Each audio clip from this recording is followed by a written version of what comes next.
Hi, this is Michelle from Layers of Learning. I am going to talk to you now about where you should start. Say you haven't used Layers of Learning before and you want to begin using it. Where do you begin in the program? So the short answer is wherever you want. It's really flexible. You can do what you like. I encourage you to get the units at a glance. It will help you see what we cover and when, so that you can kind of go, oh, well, we did this in history last year, so we don't want to repeat that again, and you'll be able to know where to start. Generally speaking, we recommend that you go in order because we organized it very carefully, the curriculum very carefully, and you'll have the peace of mind that you're not skipping big chunks. You'll know that you've covered everything with your kids. However, having said that, you can jump around. We have a lot of our users that use a unit here, a unit there.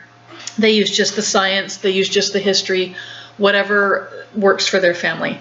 It's really flexible. In some ways that can be scary for people because they're like, well, if it's so flexible, what do I do? Where do I even begin? So I'm just going to give you kind of a basic of where you can start if you're not sure. And then after you have gotten the hang of using Layers of Learning, you can adapt and adjust it to the way that works best for you. So if you're just beginning to start a new first grader, you've got a 6-year-old, you've done your kindergarten stuff, you've got a 6-year-old and you're just beginning school, start with Unit 1.1. Just start right at the beginning. Go through in order, and Unit 1.1 is free. Get it down below, it's free. You can try it and see if you like Layers of Learning. We want you to be sure this is the right thing for you before you invest your money in it. We want you to ask questions, we want you to try it. We have a Facebook group that is for Layers of Learning users. You can go in there, join the group, ask any questions you want. You can find Layers of Learning homeschoolers. Look for that on Facebook. But starting with a firstie, just start at the very beginning. Start with Unit 1.1, okay? If you're starting with an older child, maybe you've got a 3rd grader or a 7th grader, or you've got a high schooler, history should generally always be taught in chronological order. And if you want to be sure that you're not skipping any major science topics, then you'll want to do science in order as well. So again, start with Unit 1.1. Even if you're right in the middle of a year, you're starting in January, or you're starting in April, or maybe you're starting in September. It doesn't matter what time of year you're beginning. Start with Unit 1.1. It's okay if your schedule isn't the same as the local public school or as another homeschooler. You can begin right at the beginning, at the very front. Start with Unit 1.1, go through the units in order. That's our basic recommendation. However, if you've been using a curriculum that already is teaching history and you've already done medieval history, maybe you'll want to start out with colonial or with whatever year you're on. I would have to say that history and science are the most important to be sure you're not leaving big gaps. Art is usually in public schools or in government schools, it tends to be taught with giant gaps anyway. And so you won't be any different from other graduates if you have giant gaps or if you've barely touched on arts, which is really honestly kind of sad. However, that is true, and so it doesn't matter so much if it's in order. Same with geography. Very few schools teach geography at all after about 8th grade. A lot of them drop it after elementary school. So if you have big gaps, it's not such a big deal. However, I think it's really sad because geography is essentially the study of the world as it is right now at this moment. It's the study of cultures and people and political systems and economic systems and the physical world and the political world exactly as it is today.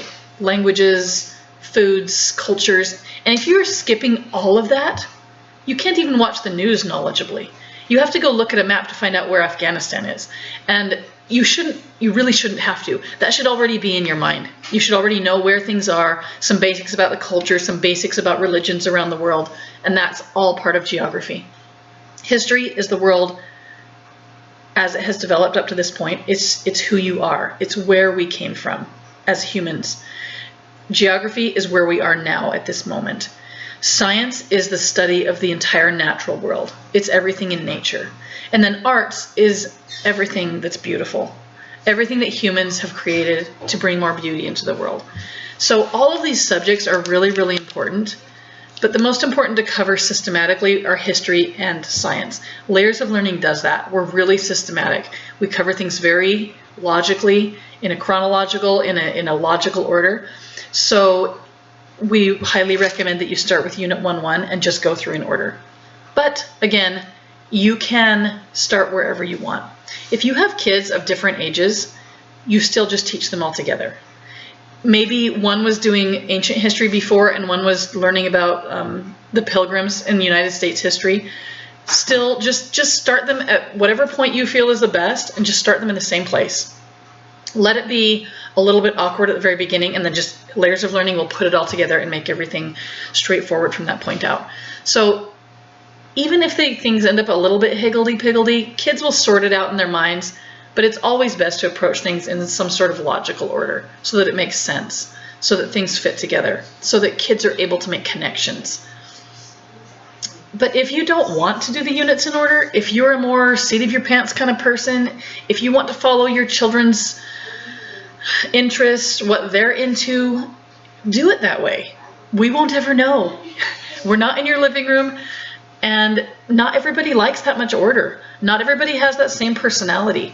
And it's okay if you use our units as the hands-on component to another curriculum. We're fine with that. Use it in whatever order the other curriculum goes in. Or you can use just part, you can use just the science, or you can just use the arts. Our arts program, Karen mostly wrote the arts, and I'm terrible at arts. That's like my weakness, that's why Karen wrote it for the most part. But as I go through the arts with my kids, I'm just like blown away, because I never learned this stuff in school. I never learned much about visual arts or about music or literature or plays, any of that in school. We didn't do much of that. I feel like my education focused really heavy on the 3 R's, reading, writing, and arithmetic, which is where an education should focus, but I feel like it was to the detriment of some of these other things. I do have a very good science education because I majored in science in college, and I took every science class I could in high school. That was through my choices. But there wasn't an opportunity to learn about geography or arts, at least not so much for me. And so as I'm going through the arts, I'm just blown away by how impactful art is and how much I would miss it if my kids didn't get that. I want them to have that. So the arts units in Layers of Learning are really, really important to me, I think, because I missed out on that so much. So I hope that you'll take that into account and think about how you want to begin with your children. And again, the fallback is always begin with Unit 1.1, just go through in order. And you can use the curriculum guide to help you see that order, or to help you pick and choose if you don't want to do that order. And we're fine with you doing it however you want. People use this curriculum in all sorts of ways. And one of our favorite things is to go onto our Facebook group for the Layers of Learning users. I kind of am a lurker there. Karen talks on it a lot.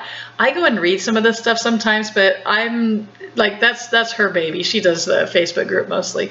But it's so fun to look and see how people are using it. They use the Layers of Learning curriculum in ways that we never thought of. They use it in an order we never thought of, and they talk to each other. All of our users are on there talking to each other about how they use it, ideas for certain topics or units. They share projects they've done and books that they've found, and we love it. We love that people are using it in all sorts of creative ways. You don't have to use it the way that we envisioned it. We're just 2 people. We can't possibly come up with every way that might work for your family, and we love to see people using it in creative and fun ways. So feel free to take off with it any direction you want. We're not mad at you if you do. We love it, and hope that you try the free unit if you haven't.